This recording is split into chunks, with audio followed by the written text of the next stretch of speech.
فأعوذ بالله من الشيطان الرجيم بسم الله الرحمن الرحيم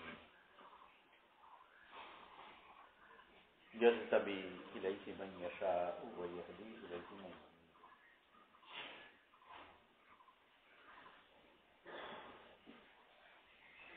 সলমান ফারসি রাদিয়াল্লাহু আনহু ছোট বয়সী ইরানি ছিলেন। ওনার বাপ ওই অঞ্চলের একজন প্রধান এবং পুরোহিত। তারা ওই আগুন পূজার সম্প্রদায়ের লোক। বাড়ি থেকে বেরোচ্ছেন কোনো একটা কাজে, বাইরে কমই যাওয়া হতো।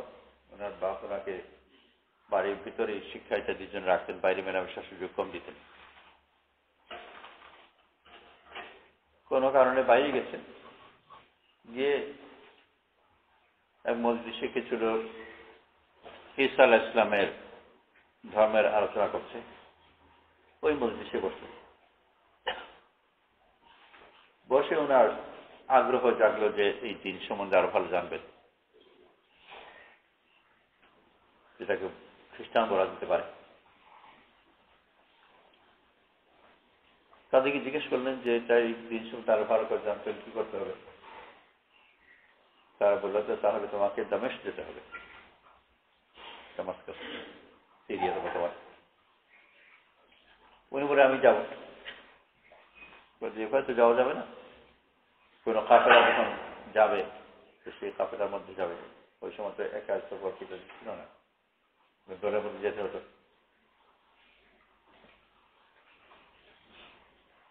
তাদের সাথে এই বন্দোবস্ত হলো যে কাফেলা একটা প্রস্তুত হলে তারা ওনাকে খবর দেবে। বাড়িতে উনি এসে কাফেলা অপেক্ষা করতে থাকলেন। আর বাপ ওনার ব্যাপারে খুব সতর্ক থাকলেন যে বাইরে কোনো যোগাযোগ না হয় শিক্ষা দিকের জন্য। কিন্তু কাফেলা একটা যখন দামেস্ক যাওয়ার জন্য প্রস্তুত হলো, তারা গোপনে ওনাকে খবর দিল। উনি পালিয়ে গেলেন আর কাফেলার সাথে দামেস্ক এসে পৌঁছালেন। দামেস্কের প্রধান গির্জা বলা যায়, প্রধান গির্জার প্রধান পাদ্রী যে, তার হাতেই তারা ওনাকে দিল। ওখানে থাকলেন তালিমের জন্য।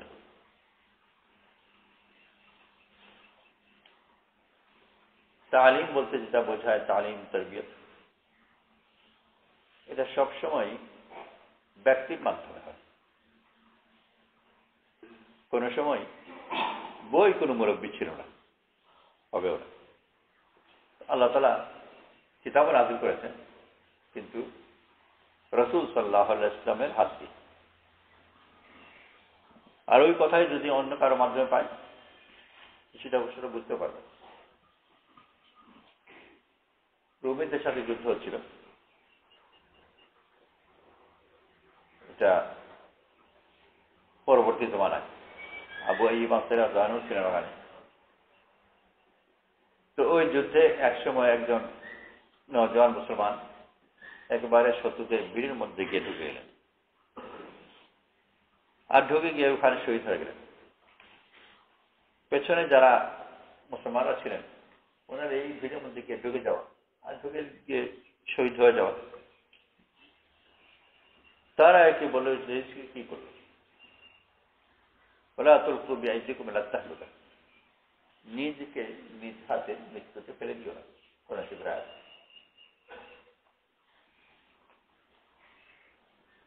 তো নিজে মধ্যে হাত ফেলে দিল।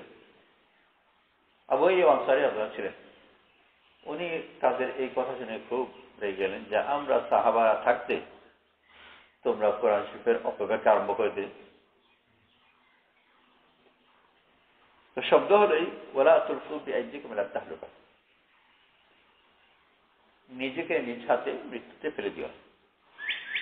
আর সেই হিসেবে তারা বলেছিল উনি একেবারে যে শত্রুর ভিড়ের মধ্যে ঢুকে গেলেন, নিজেকে নিজে মধ্যে মধ্যে ফেলে দিলেন, ওটি তারা বলল। আর তার অর্থ হচ্ছে তার ঠিক বিপরীত। জিহাদে অগ্রসর না হওয়া, এইটাকে বলা হয়েছে মৃত্যুতে দিয়ে ফেলে দেওয়া। তো কোন কথার কোন অর্থ, এটা তো যে বলছে, যাকে বলছে, সেটা দিয়ে বের করতে হবে। কোরআন শরীফে এই কথা খুব বেশি আছে, অনেক অনেক জায়গায় আছে। ফাবাশশির হুম বিআযাবিন আলীম, আযাব কষ্টদায়ক আযাব, আযাবিন আলীম। কিন্তু আগে কথা হলো ফাবাশশির, তাদেরকে সুসংবাদ দাও। তো কষ্টদায়ক আযাবের সুসংবাদ নেই। অনেক ক্ষেত্রে চূড়ান্ত বোঝাবার জন্য বিপরীত ব্যবহার করা। আর এটা শুধু আরবিতে, আমাদের সে প্রথমে খুব বেশি আছে, মজা দেখাবে, মজা দেখাবো। তো ওই মজা আনন্দের মজা না। মজা কেন বললো? যে বেশি রাগ আর বেশি কষ্ট দিচ্ছে, এই জন্য বিপরীত ব্যবহার করে।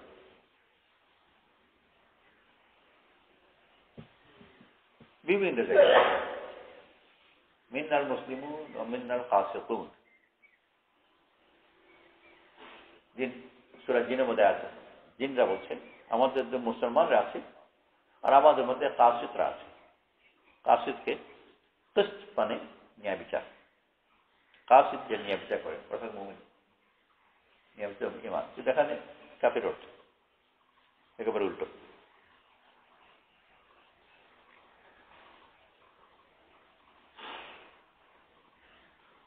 খলিফা হারুন রশিদ রাহমাতুল্লাহির সময়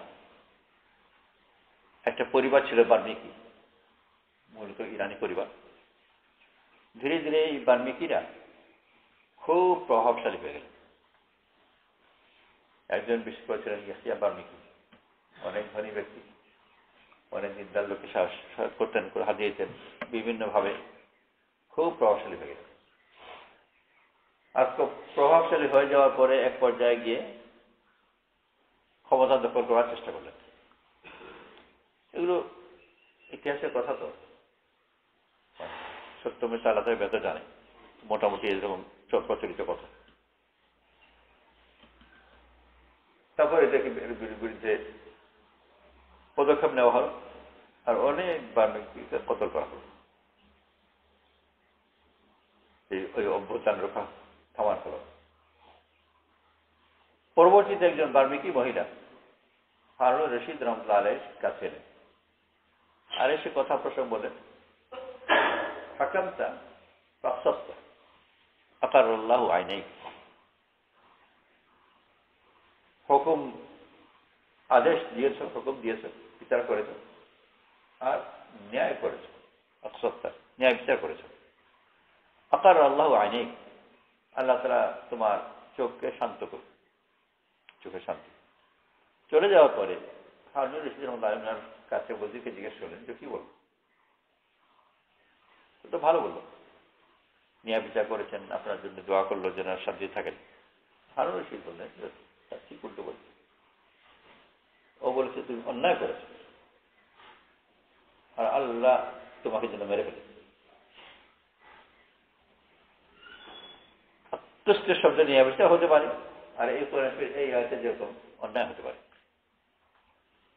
অন্যায় করে। আকার আল্লাহ আইনি, আল্লাহ তাআলা তোমার চোখকে শীতল করুক। তো চোখে শীতল মানুষ মরা মানুষের হয়, শান্তিতেও চোখ শীতল হয় আর মরে গেলেও চোখ শীতল হয়। নির্ভর করে কে বলছে, কাকে বলছে। আল্লাহ তাআলা দ্বীন ব্যক্তিকে দিয়ে পাঠিয়েছে, ওই ব্যক্তির মাধ্যমেই সত্যতা আসবে। ও যে কথা বলে ওই কথা তার কাছ থেকে বুঝতে হবে। শান্তি প্রচলিত শান্তি করতে বলছে না, তার বিপরীত অর্থ বলছে। অন্ধকে আরবিতে সাধারণত অন্ধ বলে না, বলে বসির, উন্নত দৃষ্টি সম্পন্ন। কেন? অন্ধ শব্দটা খারাপ, তো সেই জন্য বসির বলে। তো আল্লাহ তাআলা দ্বীন দিয়েছেন, দ্বীন ব্যক্তির কাছে। এক এক জমানায় এক একজনের বিদআত সৃষ্টি হয়, দ্বীন সম্পর্কে ভুল ধারণা। বর্তমান দুনিয়ার বড় ব্যাপক একটা বড় ব্যাপক এবং অত্যন্ত খারাপ ক্ষতিকর বেদাত হচ্ছে যে কিতাবকে দিনের উৎস মনে করে।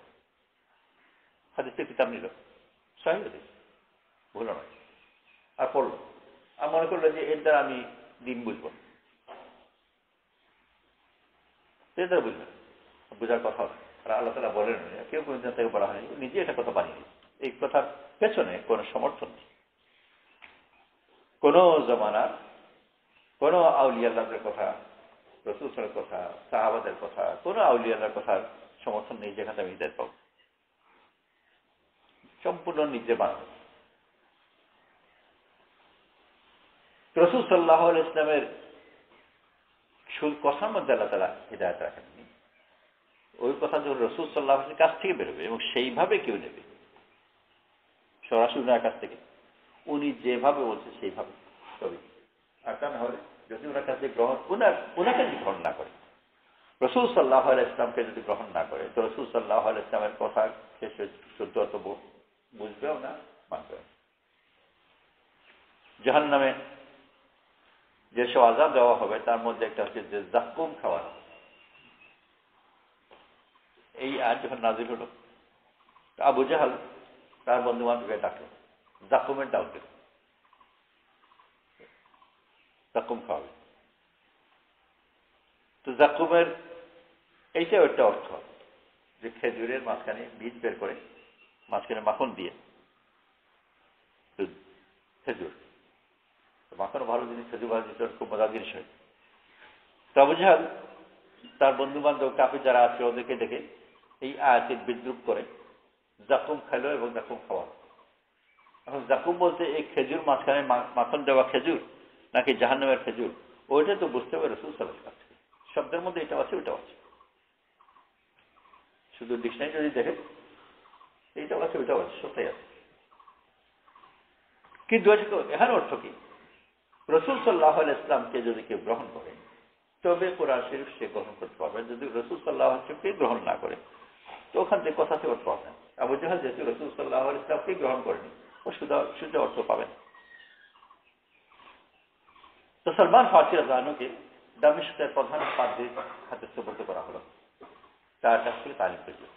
আর তালিম তরবিয়তের সাথে তো অক্ষর জড়িতই নয়, বই, খাতা, কলম, কাগজ, এগুলোর সাথে তালিমের কোনো সম্পর্কই নেই, ইলমের কোনো সম্পর্কই নেই। মনে করা যে বইয়ের খাতা কলম দিয়ে আলিম হয়ে যাবে, এমন পদ্ধতির যে প্রতিষ্ঠানে ইলমের কোনো সম্পর্কই নেই।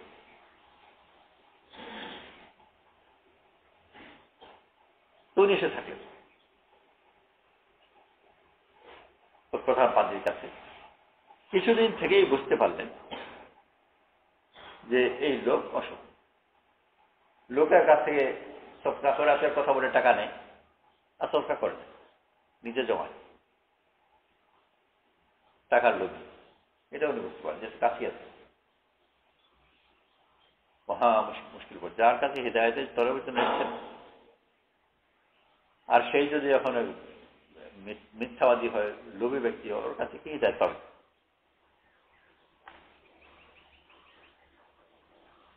সব জায়গায়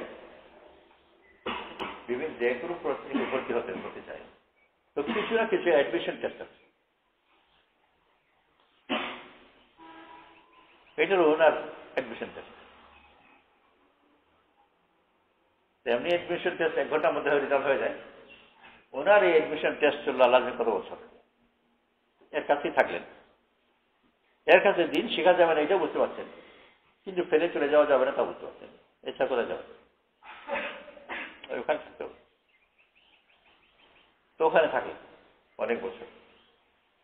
তারপর ও মরল, তার জায়গায় তার দ্বিতীয় ব্যক্তি যেখানে তার জায়গায় প্রধান পাদ্রী হল, সে লোক ছিল ভালো, সৎ ব্যক্তি। তো তার কাছে থাকলেন, তার কাছ থেকে কেন ফায়দা পাচ্ছে। তো প্রথমের কাছে ফায়দা পাননি, প্রথম ব্যক্তির কাছ থেকে ফায়দা দেওয়ার তার সমর্থ নেই, কিন্তু যে ফায়দা নিতে চায় সে ফায়দা পেয়ে যাবে। আর হয়তো প্রথম ব্যক্তির কাছ থেকে অন্যান্যদের কাছ থেকে ফায়দা আর বেশি ফায়দা পেয়েছেন। কি ফায়দা পেয়েছেন? ইস্তেকামত পেয়েছেন, সবর পেয়েছেন। একেবারে মৌলিক শর্তগুলো সবর শিখলেন। আমি যখন একটা কাজ করছি আর কাজের সামনে ফায়দা দেখি, ব্যবসা করতে লাভ হবে, দিন শিখতে সে মনে করে আমি দিন শিখছি, জমাতে গেলেও তার মনে করে খুব হাড়ি তরক্কি হচ্ছে, তো ওইসব অবস্থায় সবরের দরকার হয় না, তার মনের আগ্রহই তাকে জানায়। সবর তো তখন প্রয়োজন হয় যখন মনে হয় বেকার, কোনো লাভই নেই। যুদ্ধে জিতছি, শত্রু পালাচ্ছে আর পেছনে ধাওয়া করছি, তো ওই বড় আনন্দের সাথে তাদেরকে ধাওয়া করছি, আর তার ওটার জন্য তো সবর দরকার। সবর তো তখন দরকার যখন নিজে পেছন থেকে হচ্ছে আর শত্রু অগ্রসর হচ্ছে, আর তারা জিতছে আর কিছু পরবর্তী আমাকে মারবে, পরাজয়ের সম্ভাবনা ওরা আরো বেশি নিশ্চয়তা, তখন সবর দরকার। বীরে মাওনা 70 জন ছিলেন, তো 67 জন তো শহীদ হয়ে গেছেন, বাকি 3 জন বললেন যে আমরা লড়ি। তো 67 জন যেখানে শহীদ হয়েছে ওই 3 জন কি করবে? এই জায়গায় সবর দরকার। তো প্রথম শিক্ষাই হচ্ছে সবর, দিনের অত্যন্ত গুরুত্বপূর্ণ শিক্ষা। মুসা আলাইহিস সালাম খিদর আলাইহিস সালামের কাছে গেলেন, শিখতে চাইলেন, অনুসরণ অনুমতি চাইলেন, শিখতে চাইলেন। খিদর আলাইহিস সালাম বলেন, ইন্নাকা লান তাসতাতিআ মা'ইয়া সাবরা ওয়া কাইফা তাসবিরু আলা মা লাম তাহিত বিহি কুবরা। তুমি তো আমার সাথে সবর করতে পারবে না, আর কেমন করে সবর করবে যেহেতু তুমি জানো না। জানলে সবর হয়, জানি লাভ হবে, তো ওই আগ্রহই তাকে চায়। কিন্তু যখন সামনে ওরকম কিছু নেই, কি পাবো ওইটা যাই, তখন সবর করে। তো ওই মুসা আলাইহিস সালামের কাছে খিদর আলাইহিস সালাম কথায় বলেছে সবরের প্রয়োজন, সবর করতে হবে। আর এখানে বাস্তবে সালমান ফারসি আমি আল্লাহ তাআলা বলতে পারছি যে এর সাথে থেকে লাভ কিছু হবে না, ওই চোরের কাছে কি শিখবে? কিন্তু তারপর লেগে থাকা, এটা সবরের ব্যাপার। তোর কাছে সম্ভবত ওই চোরের কাছে সবচেয়ে বড় তালিম সবরের তালিম। ফেরেও যাচ্ছেন না, কিন্তু ওর কাছ থেকে ওকে দিন শিক্ষাবাতন যোগ্যতা নেই। তবলিগের লোক যায়, এক জমাতে পায় খুব ভালো আমির, আদব আখলাক সব কিছু ভালো, ওই আমিরের কাছে খুব বাধা হয়েছে। আরেক আমির তার ঠিক উল্টো, তো সে বলে যে দ্বিতীয়বার সমাজ সম্পন্ন ছেলেটাকে বরবাদ দিল কোন রকম করে। সময় কেটে যে বারবার যে চলেই যায়, কি হবে না আছে, এমন না আছে আল্লাহ না শিখি, আর কিছু খবর বই হয়, তো আমাকে দেখি আর হতে পারে ওর জন্যে ওই আমিরের কাছে থাকার সময়টাই তার ফায়দা বেশি হয়েছে, নিজের জন্য মাথাও বেশি। যেখান থেকে সে মনে করে তার খুব ফায়দা হয়েছে, খুব যোগ্যতা সম্পন্ন বড় আখলাকওয়ালা আমির, ওখানে ফায়দা হতো তত বেশি না। আর যে কিছুটার মনে হচ্ছে তার কোনো ফায়দাই হয়নি, ওখানেই হয়তো বড় ফায়দা হয়েছে।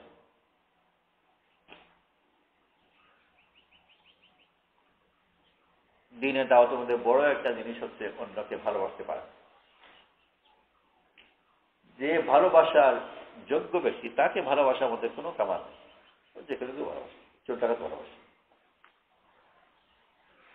ভালোবাসার কামাল তো তার মধ্যে যে ভালোবাসার উপযুক্ত নয় জাহিল ভাবে। ছেলে খুব সুন্দর ফুটফুটে ছেলে, সুন্দর কথা বলে, নতুন কথা বলতে শিখছে, তো ওরকম ছেলে যে পায় সেই করে নিতে চায়, সবাই আদর করে। আর কখনো কখনো ওই যে মেয়েদের ঘরে টোরে যদি কোনো রকম ছেলেগুলি নিয়ে যায়, একেবারে ওকে কাড়াকাড়ি করে ওকে মেরে ফেলা অবস্থা। যে একটু 1 মিনিটের জন্য পেলে কত অনুরোধ করে আমাকে একটু দাও, নিয়ে দৌড়ায়। তো ওরকম সুন্দর ফুটফুটে ছেলেকে করে নেওয়ার আদর করে আমাদের কোনো কামা নেই, সবাই করে, ভালোই লাগে। কিন্তু যে আতুর, অন্ধ, কাঁদছে, যন্ত্রণার মধ্যে ফেলে রেখেছে, তার মাও তার ড্রেনের রাস্তার পাশে রেখে পালিয়ে গেছে। ওই ছেলেকে আদর করবে, ওই আল্লাহ সাহেব করবে, ওকে করে নেওয়া, ওকে আদর করা, ওকে যত্ন করা, এটা হচ্ছে কামাল। তো পীরকে ওরকম, পীরকে মোহাম্মতে এমন কামাল না, ও কোন কামাল দেখেই তো রাতে মরিত হয়েছে। তো ফাসিক ফাজিলকে আদর করা, ওটা হচ্ছে কামাল।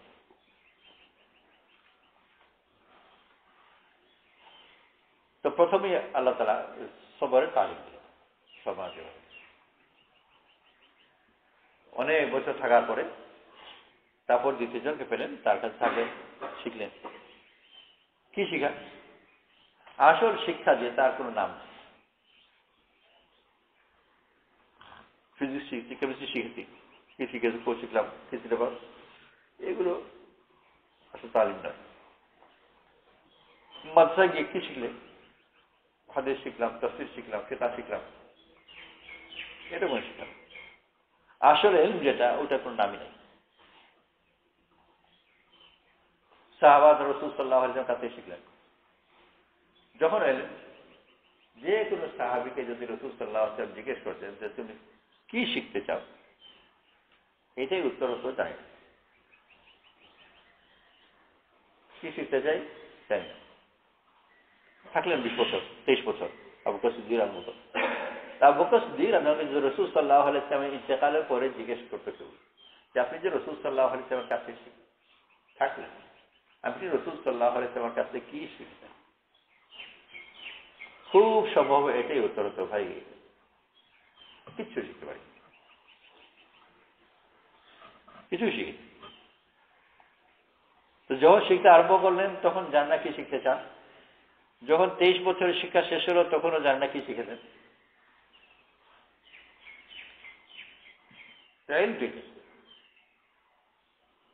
খিদর আলাইহিস সালাম মুসা আলাইহিস সালাম গেলেন, শিখতে চান, আপনাকে আল্লাহ তাআলা যা দিয়েছেন থেকে আমাকে দেন। খিদর আলাইহিস সালাম যদি ওনাকে জিজ্ঞেস করতেন যে তুমি কি শিখতে চাও, উত্তর এটাই হতে যায়। থাকলেন, শিখলেন, নানান ঘটনা ঘটল। তারপর খিদর আলাইহিস সালাম কাছে বিদায় হয়ে গেলেন। বিদায়ের পরে যদি মুসা আলাইহিস সালামকে আবার কেউ জিজ্ঞেস করে যে তুমি যে লম্বা তো সফর করে খিদর আলাইহিস সালামের কাছে শিখেছো কি, এটাই উত্তর হবে যায় না। তো সাহাবাদের মধ্যে একজন সাহাবী খুঁজে পাওয়া যাবে না যে বলেছে রাসূল সাল্লাল্লাহু আলাইহি ওয়াসাল্লামের কাছে আমি কিছু শিখতে পেরেছি। একজন পাওয়া যাবে, বরং সবাই একেবারে আল্লাহর কসমকে বলবে কিছু শিখতে পারি। ইবনে আবি মুলাইকা রাহমাতুল্লাহ আলাইহি, ওর নাম করা তাবেঈ ছিলেন, 30 জন সাহাবীর সাথে সাক্ষাৎ হয়েছে। তো এই যে 30 জনের সাথে সাক্ষাৎ হয়েছে, 30 জনের মধ্যে প্রত্যেককে পেয়েছেন নিজেকে মুনাফিক হিসেবে সন্দেহ করে। তো যে নিজেকে মুনাফিক হিসেবে সন্দেহ করে, তো আর কি শিখতে পারবে? আবু বকর সিদ্দিক জিজ্ঞেস করলেন, ওই শেখা তো পরের কথা, কোন রকম ইমানের সাথে মরতে পারে, ওইটাই বেশি। একজন সাহাবী দাবি করবেন না আমি কিছু শিখেছি, ইমানই শিখা হলো না, এরপরে কি আর শিখবো? তো সালমান ফারসি রাদিয়াল্লাহু আনহু অনেক বছর থাকলেন, কি শিখলেন আল্লাহ বেশি জানেন, নিজে নিশ্চয়ই জানেন। তারপরে এরপরে আমি কার কাছে যাবো, কেন কার কাছে যাবো? আপনার কাছে তো কিছু নিতে পারিনি, তার সবাই কাছে যাই কিনা, মরবার সময় হয়ে গেছে, কার কাছে যাবো? উনি বলেন তুমি নসিবিন চলে যাও, আরেক সময় অমুকের কাছে গেলেন, গিয়ে তার কাছে গিয়ে অনেক বছর থাকলেন। ওনার মরার সময় হলো, আবার জিজ্ঞেস করলেন যে আমি কারা যাবো? উনি বলেন তুমি মসজিদ চলে যাও, আরেক সময় অমুকের কাছে গেলেন, গিয়ে ওখানে অনেক বছর থাকলেন। আর এই থাকাটাই শিখতেন, তার খিদমত রাসূল সাল্লাল্লাহু আলাইহি ওয়াসাল্লাম শিখাতেন। আনাস রাদিয়াল্লাহু ওনার মা রাসূল সাল্লাল্লাহু আলাইহি ওয়াসাল্লামের খিদমতে দিতেন, ছোট ছিল, অল্প বয়স, আপনার খিদমত থাকবে। শব্দ খিদমত, মা হয়তো খিদমতের নিয়তেই দিচ্ছে, সম্ভব নিজের খিদমতের নিয়তে হতবা থাকছেন, কিন্তু রাসূল সাল্লাল্লাহু আলাইহি ওয়াসাল্লাম খিদমতের জন্য রাখছেন তালিমের জন্য। নবীর শানে খেলাফ যে নিজ স্বার্থে আরেকজনের সময়কে ব্যবহার করবে, তার সাথে নিজ স্বার্থে। রাসূল সাল্লাল্লাহু আলাইহি ওয়াসাল্লাম রাখলেন যে নিজে কোনো কাজ করা অবস্থা, কাজ যদি করান এটা উপলব্ধ, তাকে রাখছেন তার হিদায়াতের জন্য। অন্যান্য সাহাবারা যারা রাসূল সাল্লাল্লাহু আলাইহি ওয়াসাল্লামের কাছে শিখেছেন, রাবিয়া রাদিয়াল্লাহু আনহু, তো রাসূল সাল্লাল্লাহু আলাইহি ওয়াসাল্লাম কাউকে নিজের খিদমতের জন্য রাখেননি, রেখেছেন তার তালিম তরবিয়তের জন্য। আনাস রাদিয়াল্লাহু আনহু রাখেন। আর এই তালিমের ভিতর দিয়েই শিক্ষা। আনাস রাদিয়াল্লাহু আনহু রাসূল সাল্লাল্লাহু আলাইহি ওয়াসাল্লামের কাছ থেকে কাছে ছিলেন 10 বছর বয়সের পর। তো ছোট ছেলের কত উল্টাপাল্টা কাজ করে, উনি নিশ্চয়ই নিজেও করেছেন, যেহেতু ছোট বাচ্চা। আর খিদমতের কাজ, এটা করো ওটা করো, একটা করতে বলে এটা করে, এইসব জিনিস বিভিন্ন সময় হয়েছে। কিন্তু 10 বছরের মধ্যে একবারও রাসূল সাল্লাল্লাহু আলাইহি ওয়াসাল্লাম ওনাকে বলেননি যে এইটা কেন করলে বা এটা কেন করলে না। আনাস রাদিয়াল্লাহু কি শিখেছেন? এইটা ওটা শেখা, যে ওনার কাছে যদি কেউ থাকে তো যে কাজই করুক না কেন বলবেন না কেন করলেন, আর যে কাজই না করুক না কেন বলবেন না কেন করলেন, এটা শিখেছেন।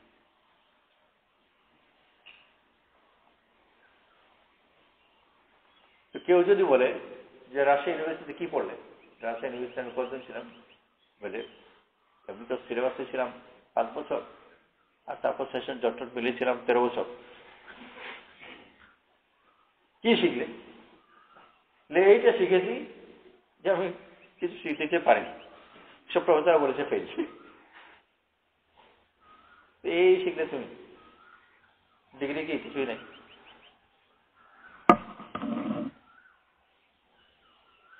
তো দুনিয়া মানুষের ভিতরে কাজ, কিন্তু জোরগালকে ভালো যদি নাই ডিগ্রি যদি ভালো করে বলতে পারে সে তো কাজ। ঢাকায় স্পেন্ড রোডে একটা হোমিওপ্যাথিক দোকান আছে, ওই ফার্মেসি বগুড়ার মালিক কিছুটা ফেক, কিছু বদমাইশ ধরনের। তো ওর ফার্মেসির নাম হচ্ছে বেঈমান ফার্মেসি। ডাক্তারের নাম আছে নিচে ব্র্যাকেটে খুব পরিষ্কার করে লেখা, ডিগ্রি নাই।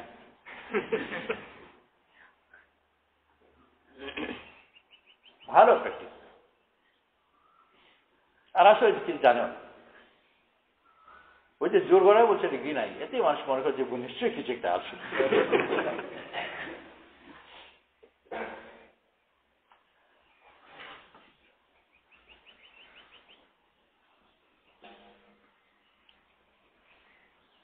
তো ওখানে তো আসলেই নাই, আর সাহাবারা ছিল আছে কিন্তু নিজে জান। আর এটাই শিখেছে রশিদ আহমদ গঙ্গোহী রাহমাতুল্লাহ আলাইহি কোন এক মজলিসের মধ্যে একবার বললেন, আল্লাহর কসম আমার মধ্যে কোনো যোগ্যতা নাই। উনি উঠে চলে গেলেন। উপস্থিত ওলামা ছিলেন বড় আলিমরা, তাদের মধ্যে একটা প্রশ্ন উঠল যে বিনয় তো ভালো জিনিস, আমার কোনো যোগ্যতা নেই, কিন্তু আল্লাহর কসম খেয়ে মিথ্যা কথা বলা হালাল কিনা, জায়েজ কিনা? ফিকি মসলা। বিনয় করলাম ঠিক আছে, সে আমি অযোগ্য ব্যক্তি, কিন্তু আল্লাহর কসম খেয়ে মিথ্যা কথা বলা এটা কি জায়েজ কিনা? তো বড় পেশার প্রশ্ন। তখনই উপস্থিত আলিম বন্ধু কেউ দিলেন, মিথ্যা কথা বলে আল্লাহর কসম কেউ না কোনো সময় জায়েজ নয়, কিন্তু গঙ্গোহী রাহমাতুল্লাহ আলাইহি আল্লাহর কসম খেয়ে এই কথা বলা যে আমি অযোগ্য, এটা বিলকুল শুদ্ধ। এই জন্য শুদ্ধ যে উনি যে বলছেন উনি নিজ জ্ঞানে সত্য কথা বলছেন, উনি কথা নিজে মনে বানিয়ে বলছেন না, উনার বিশ্বাস এই কথা একেবারে শুদ্ধ, সেই জন্য আল্লাহ কথা বলছেন। অতএব উনাদের এটা শুদ্ধ। তো এত বছরে এটাই শিখলেন, দেখে শিখলেন সব সাহাবীদের 30 জনের মধ্যে একজনও এই দাবি না যে ঠিক আছে আমরা কিছু না শিখতে পারি, কিন্তু রাসূল সাল্লাল্লাহু আলাইহি ওয়াসাল্লামের কাছে শিখে ঈমান তো শিখেছে।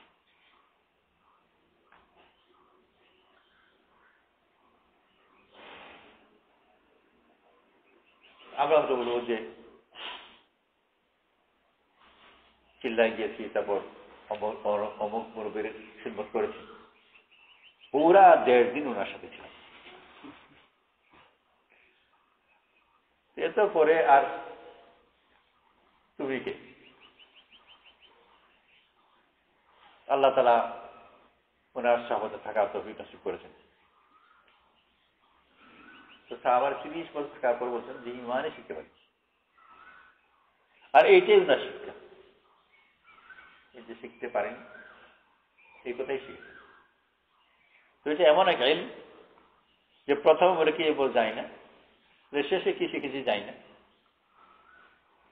তো বলছে কি শিখলে কিছু শিখতে পারি, এটাই শিখতে সারা জীবনে।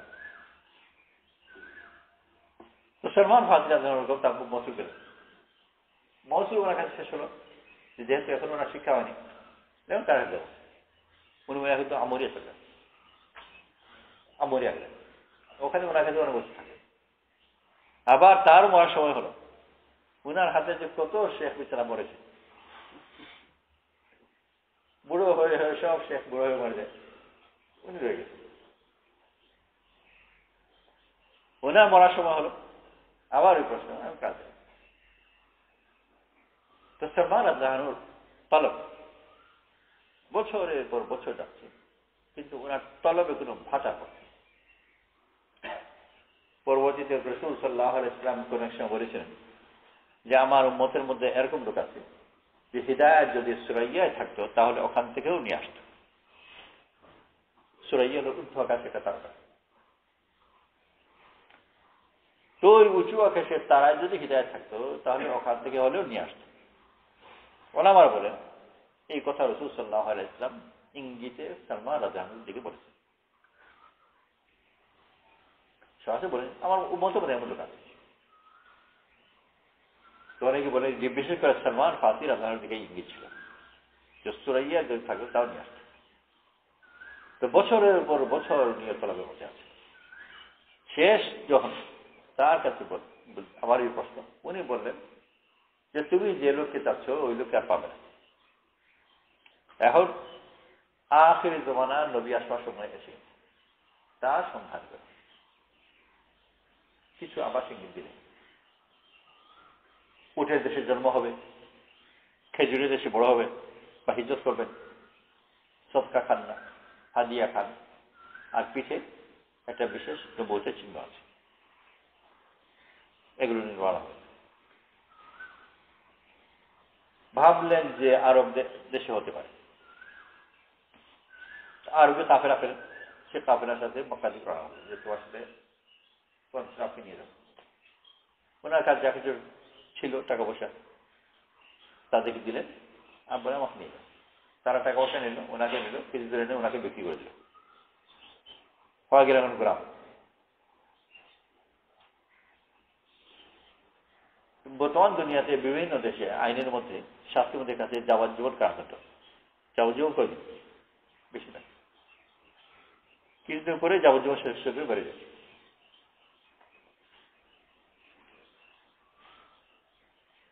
কিন্তু গোলাম আসলেই যাবজ্জীবন, আর কিছু করতে পারবে সারা জীবন। দেখুন আখির নবীকে কোথায় পাবেন, উনি যখন গোলাম হয়ে গেল। তো আল্লাহ তাআলা বান্দাকে হিদায়াত দেবে যতক্ষণ পর্যন্ত নিজেকে হিদায়াতের মহতাজ পরিপূর্ণ না করে, ততক্ষণ পর্যন্ত সে হিদায়াত পাবে। যতক্ষণ পর্যন্ত আমি কিছু করতে পারি, আমি কিছু জানি। তো সলমান রাদিয়াল্লাহু সবগুলো তো ছুটেছে, কিন্তু একটা বাকি রয়েছে, যে নিজস্ব একটা পরিকল্পনা, যে মক্কাতে যাই, ওখানে গিয়ে খোঁজ করি, এই পরিকল্পনা রয়েছে। তো এটা ওর হেদায়েত পাওয়ার পথে বড় একটা কথা, যে এখন নিজে চিন্তা করে একটু প্ল্যান প্রোগ্রাম করা।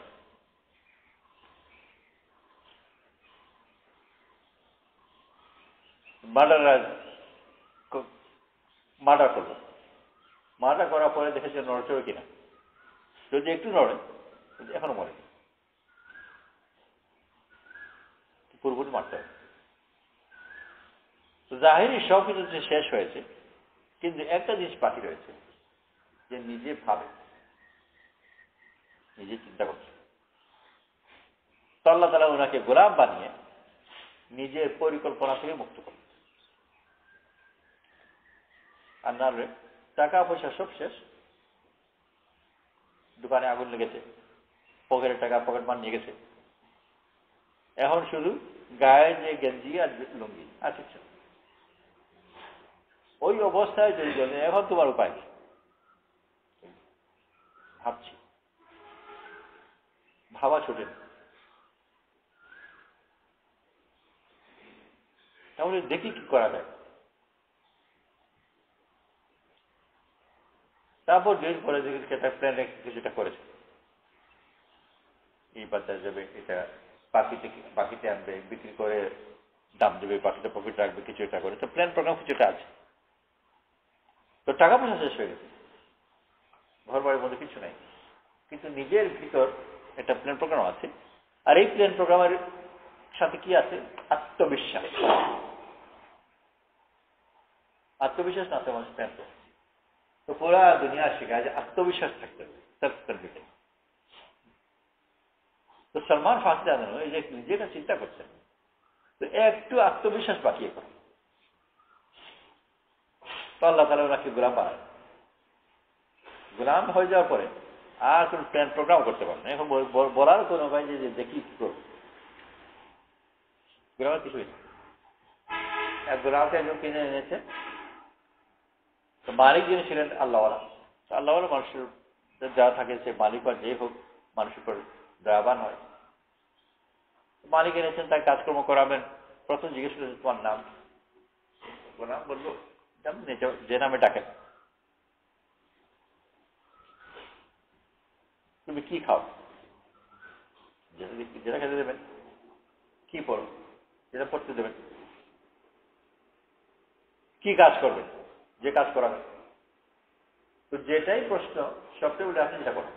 তো মালিকও দয়াবান লোক, মেহরবান। সে বলে, ভাই তোমার তো পছন্দ কিছু থাকবে, বলো, তোমার পছন্দ আমি কিছু দিই।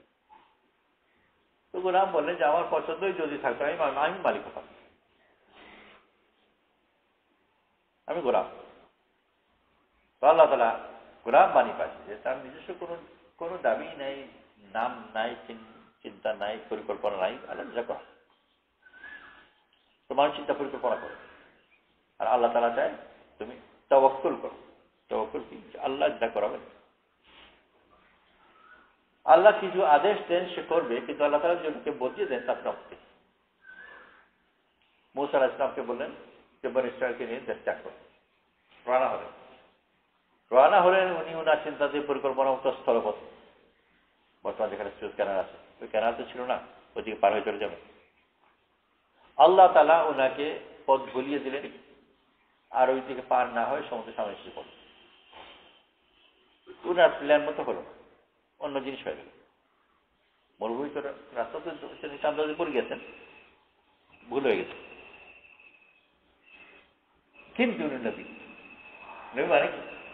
আল্লাহ বলছে, আমি আমার চেষ্টা যতটুকু করেছি হবে, তো ওইটাই আল্লাহ তাআলা পছন্দ করে।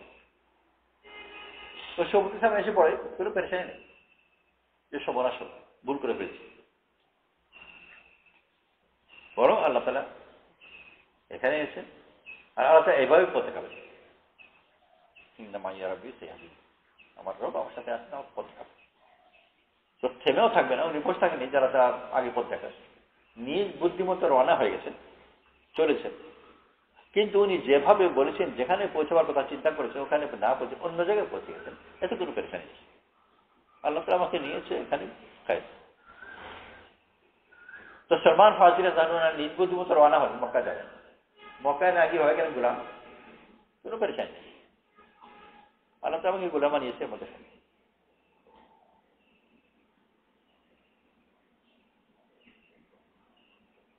সমুদ্রের জুনায়েদ রাদিয়াল্লাহু আনহুর এক মরিদ ছিল, কোথাও রওনা হয়েছেন, পথে ওনাকে ধরে নিয়ে এক তাঁতের কাপড় বানায় তাদের কারখানা, অনেক শ্রমিকের দোকান, ধরে নিয়ে ওনাকে গিয়ে ওই সময় কাজে লাগিয়ে দিয়েছে।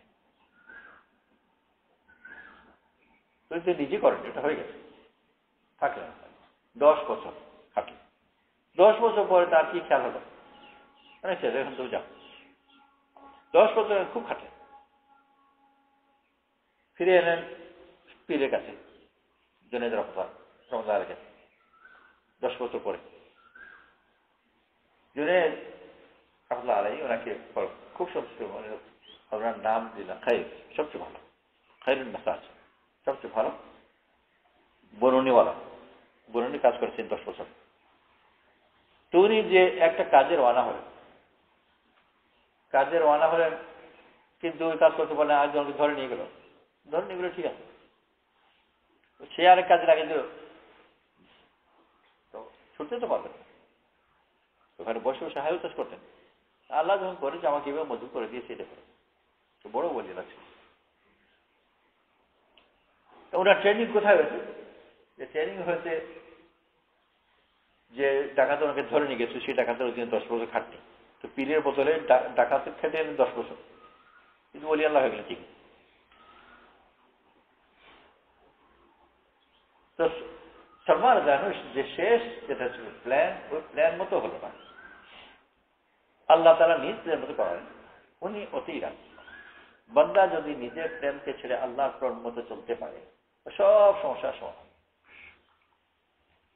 আল্লাহ তাআলা আমাকে চিন্তা করেছেন এটা।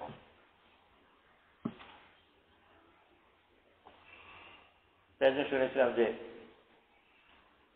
বউ দেখতে গেছে, আগে এরকম করতো, আজকাল এরকম হবে কিনা চাই না, সতর্ক থাকবে তবু, যে একজনকে দেখিয়ে আরেকজনকে দিয়ে দিয়েছে।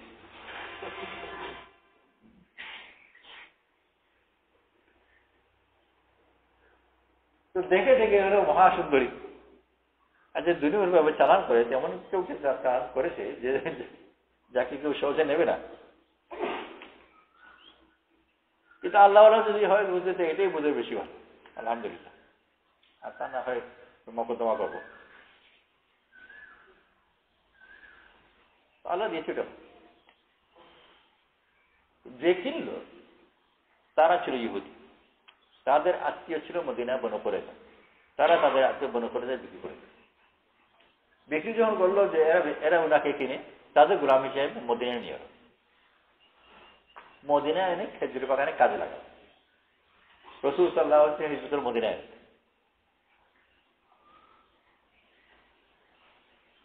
মদিনায় এসে রাসূল সাল্লাল্লাহু সাক্ষাৎ হয়ে গেল। উনি যদি মক্কায় ওনার প্ল্যান মতো যেতেন, গিয়ে শুনতেন চাহে আগে ছিলেন এখানে, কিন্তু চলে গেছেন। কিন্তু আল্লাহ তাআলা করবেন, উনি যেখানে যাবেন কোন কোন সোজা আল্লাহ তাআলা ওখানে ওনাকে পৌঁছানো। উনি জানেন না, মালিকরা মনে করছে যে তারা মালিক আর উনি গোলাম, আর আসলে উনি মালিক আর ওরা গোলাম। ওনাকে ফ্রি নিয়ে আসছে মদিনায়, নিজের খরচে আসতে হতো, আর যেখানে যাবার ওখানে তার বুঝিয়ে, কিন্তু নিজেকে ছাড়তে হবে। আল্লাহকে ছাড়লেন, আল্লাহ বুঝিয়ে। আল্লাহ তাআলা বড় মেহেরবান করে দিন দিয়েছেন। আমি আমার যা কিছু আছে যত বেশি আল্লাহ কাজ করবো, আল্লাহ তাআলা আমাদেরকে মসজিদে পৌঁছে দেন। আল্লাহ তাআলা নির্বাচন করেন, ইয়াজতাবি ইলাইহি মান ইয়াশাউ ওয়া ইয়াহদি ইলাইহি মান ইউনীব। আল্লাহর দিকে আল্লাহ যাকে চান তাকে নিজের দিকে জন্য নির্বাচন করেন, আর যে যেটা ইচ্ছা আল্লাহ তাকে করেন। তারা আমার তৌফিক নসিব করুক। আল্লাহর কাছ থেকে আমরা পথ চাই, জন্য নিজের যতটুকু পারি চলতে থাকবো, কিন্তু আল্লাহ তাআলা যদি আমাকে আমার চিন্তাটা আরেকদিকে নিয়ে যায় তো ওইটা তো বলি যে এটাই ভালো। দেখতে গেলাম সব কিছু খোঁজ খবর নিয়ে যে চার চরণ ভালো, আল্লাহ ভালো, মস্তরাতে জমাত কিছু কিছু গিয়েওছে, দিনের ফিকির ভালো আছে, দেখতেও সুন্দরী, সব কিছু ভালো। আর দিল যে 2 নম্বর প্যাকেটের মধ্যে অন্য জনকে ঢুকিয়ে দিয়েছে। কোথায় মস্তিরাতে জমাত আর কোথায় কি এর ধারে কাছে নাই। কিন্তু আল্লাহ যদি বল যে আমার জন্য এটাই বেশি ভালো, আর যদি দিতে পারে আল্লাহ তাআলা ওর মাধ্যমে তাকে দেবে। তাই ইনশাআল্লাহ কিছু হতে যাবে।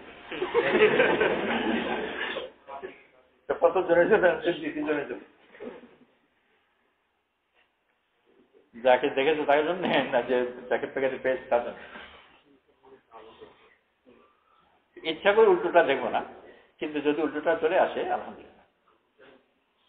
তো নিজের প্ল্যান প্রোগ্রাম তো জ্ঞান বুদ্ধিমতো বাস করবে, কিন্তু আল্লাহ তাআলা অন্য জিনিস ওর মধ্যে মুসা আলাইহিস সালাম রওনা হয়েছেন, উনি তার ক্যাপ্টেনের মতো রওনা হয়েছেন, কিন্তু আল্লাহ তাআলা ওকে সমুদ্রের সামনে নিয়ে এলো, আলহামদুলিল্লাহ।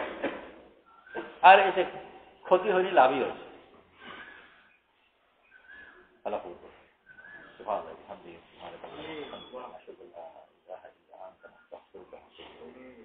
سبحان ربك رب العزة عما يصفون وسلام على